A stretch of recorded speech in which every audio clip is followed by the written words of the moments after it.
Stop. Stop na. 1, 2. Yan. Ngayon, ilang lane yan? May dalawa, no? Okay. Ngayon, 1 by 1 tayo bago tayo makarating doon sa gitna ng solid lane, yung center. Una-unahin natin yung mag-check tayo doon sa unang lane, first lane. Yun, kasi yun may sasakyan, di ba? Unahin natin muna yan, okay? Hindi pwede na gusto mo ipasok agad na kukunin mo kagad yung gitna. Kasi left turn tayo, di ba? Nakasignal ka na? Okay, good. Yan yun, isa-isahin natin. Kung halimbawa kung 4 na lane yan, dapat isa-isahin natin yung pagtawid. Hindi pwede na gusto mo ipasok agad lahat para makuha, hindi pwede ha. Kasi yung grabe to, nasa ano tayo eh. Ito na, highway na. Intersection, tatawid tayo ng kaliwa, left turn. Reality to, real talk to. Dapat isa-isahin natin. Okay? Ngayon, siyempre, sa edge line ka muna. Okay, go. Gear 1. Edge line muna ha, kasi mag-check ka.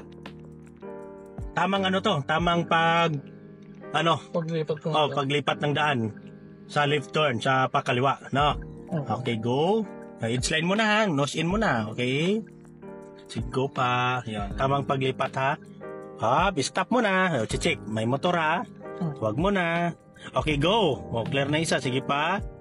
Okay, huwag na kasi lumapit. Yan. Yun tama, hindi talaga pwede papasok ka agad ha. Yung ulo, sige, go. Okay na, go na, kasi malayo yung trike. Yan, stop mo na dyan sa pangalawa. Sige, go na. Yan, sige, go. Yan. Sige, go. Huwag ka saka ka mag-move kung malapit na eh. Saka, pag yung pag-clear, saka ka mag-move. Okay, go. I-block mo na isang lane, yan. First, yung outer, okay.